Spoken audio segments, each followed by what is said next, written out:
The question of whether or not we are alone in the universe has been answered. Yo, dudes, the Empire's pretty chill. Maybe you could, join it or something.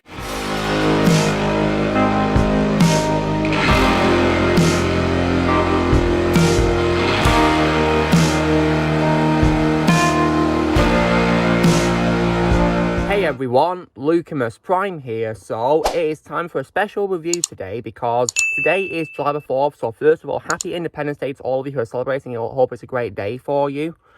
And today, guys, I thought I would post a review for one of my favourite movies of all time.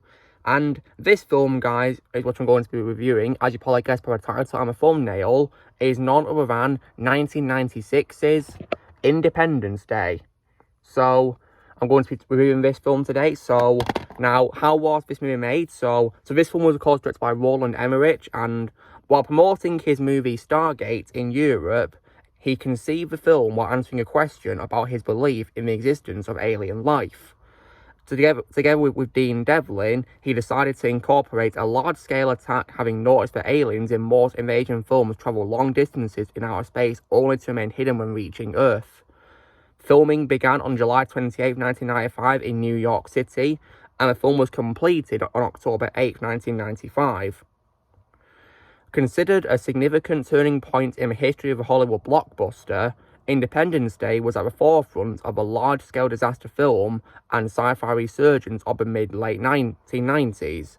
It was released worldwide on July 3rd, 1996, literally a day before Independence Day, but began showing on July 2nd, the same day as the film's story begins, in original release as a result of a high level of anticipation among moviegoers.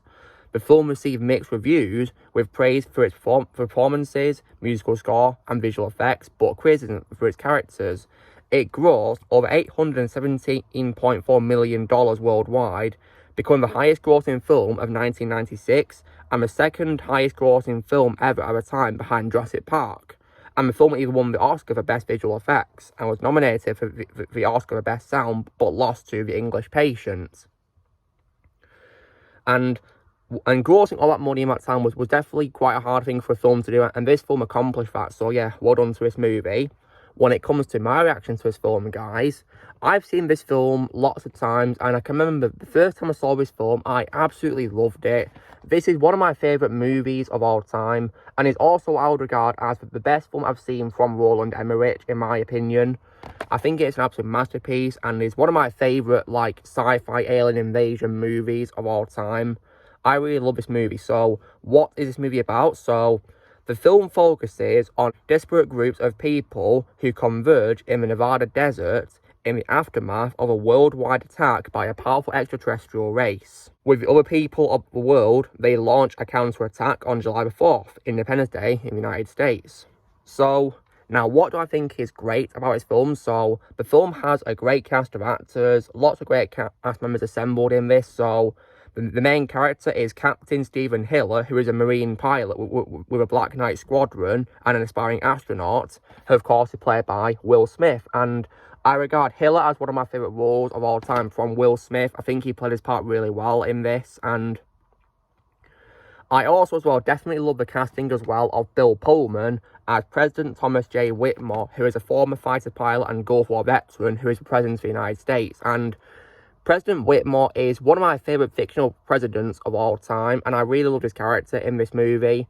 And that's probably my second favourite role of Bill Pullman behind Lone Star in Spaceballs. I think he was really great in this movie, and I especially loved his speech he gives. That speech is just very inspiring and motivational, all that he gives towards the end of the movie. A very powerful speech that makes this film so memorable, just really amazing. And yeah, he gave a really great performance in this. I also, as well, definitely loved the legendary Jeff Goldblum, one of my favourite actors of all time, as of course, David Levinson, who is an MIT-educated satellite engineer and technological expert. That is one of my favourite roles of all time from Jeff Goldblum, guys. It's probably my third favourite role of his behind Ian Malcolm in Jurassic Park and Seth in The Fly. I definitely think his performance in this was amazing, and it's one of my favourite roles of his of all time. And there's other great actors in this as well, such as Mary McDonnell as the First Lady Marilyn Whitmore, and also Judd Hirsch as David's father Julius. He was pretty good as well. I definitely like Julius.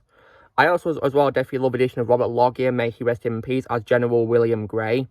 I definitely really liked his character in this, and I also as well definitely loved Russell Cass, who was played by Randy Quaid. Russell is one of my favourite characters in this. I think he had great development in this movie, and I definitely really loved his character a lot, which I'll especially talk about when it comes to the final act of the movie. And there's many other great characters in this, just to name a few, and played by many great actors. So many of them, really. And the film is definitely so much fun to watch. And as well as them as well, we even, of course, have Hilla's partner in this as well, of course, who is, of course, Jasmine. I thought she was a pretty good character, Jasmine Dubrow, played by Vivica A. Fox, and of course, Ross Bagley playing her son Dylan as well. And I also as well liked Mae Whitman as Patricia Whitmore, who is the president's daughter as well. And also, I definitely as well loved Adam Baldwin as well as Major Mitchell. He was good in this as well. And I definitely as well love Brett Spiner as Dr. Brackish Okun as well, who is, of course, the scientist in charge of Research Area 51. He was actually pretty funny, in my opinion. I definitely like Brackish. And put my second favourite role of Brett and Spiner behind Data in Star Trek. And I think he played his part really well in this. And when it comes, of course, to the aliens in this, they have vocal effects, which are courtesy of Gary Hecker, and also the legendary Frank Welker. Frank Welker is one of my favourite voice actors of all time, guys, and I think when he voiced the aliens, he gave them a pretty terrifying performance, in my opinion. Especially, of course, with the infamous, "Release me" line. Like, wow, that is just pretty scary, isn't it? Like, honestly, the voices of aliens are pretty terrifying, aren't they? Like, wow. So it was a great cast, guys. I think the story is also really great as well. And I think this film definitely really helped to revolutionise the idea of, like, alien invasions. And the film is a pretty intense ride, in my opinion. And when it comes to my favourite scenes in the film, guys, as well as, of course, the amazing speech by President Whitmore that I just talked about, I definitely think the destruction scenes are probably a major highlight of this movie, because this film, of course, shows the cities of Los Angeles, then New York and Washington, D.C. being destroyed by the motherships. And I gotta say that the visuals for the destruction are absolutely stunning for a 1996 movie. And because many of the effects were, like, practical in the explosion, it felt so realistic, in my opinion. Even for 90 standards, it was absolutely outstanding. And it holds up to this day, because when I rewatched my Blu-ray of it last night, guys, in my opinion, the visual effects hold up fantastically, thanks to them using those effects for the destruction. Like, it's just amazing, isn't it? And it's a shame, really, that, the same thing cannot be said for its dreadful sequel, which I'm afraid is going to be trash talking next week. Oh, God.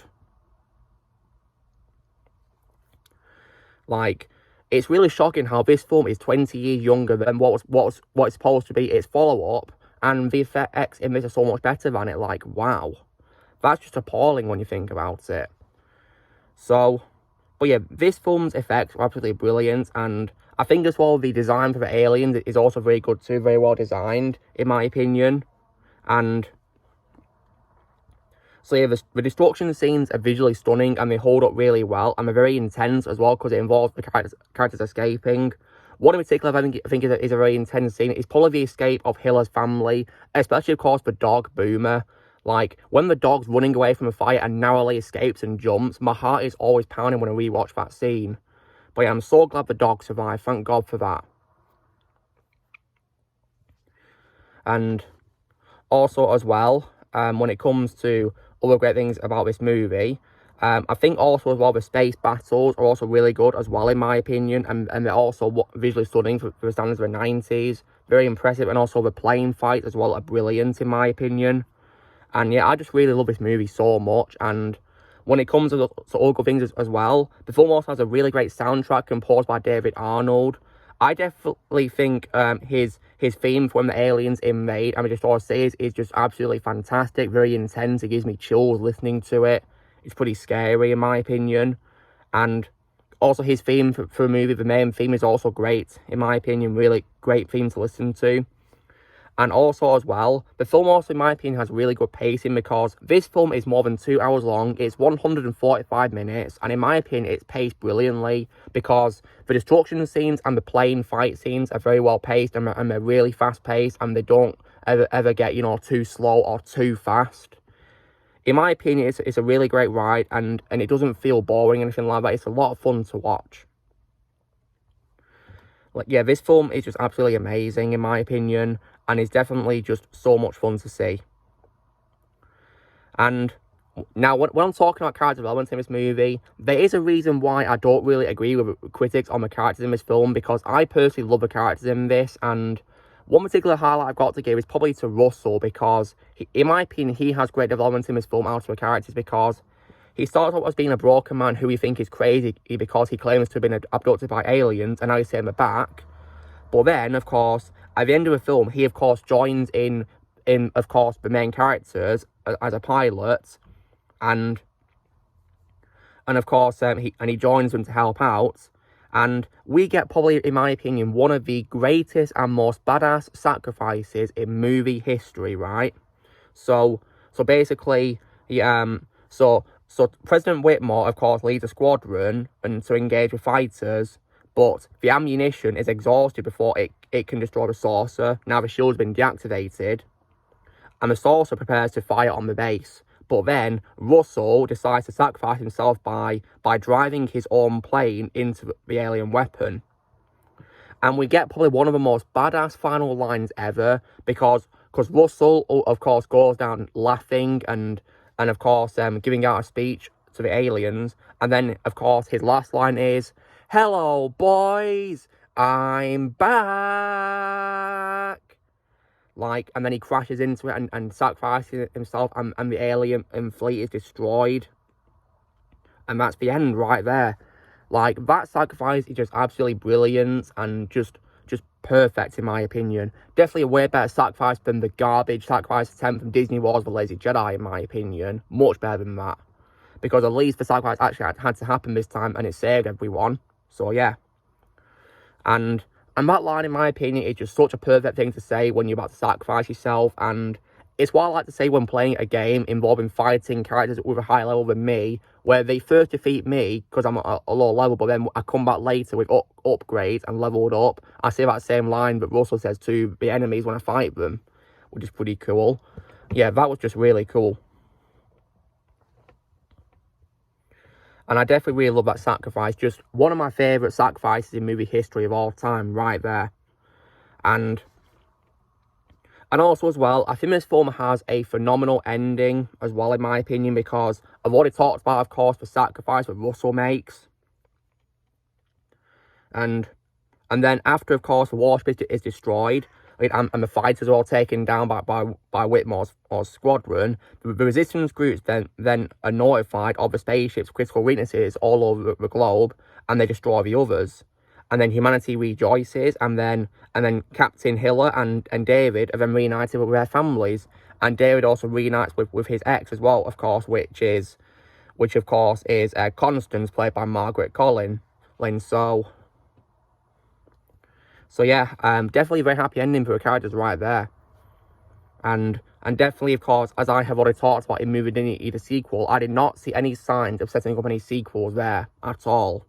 So yeah, as far as I'm concerned, guys, Independence Day is perfect on its own as a standalone movie, and it was definitely really great to rewatch last night. Every rewatch of this film never gets old, in my opinion. This is just one of my favourite films of all time. It's so much fun to watch. Yeah, I really love this movie.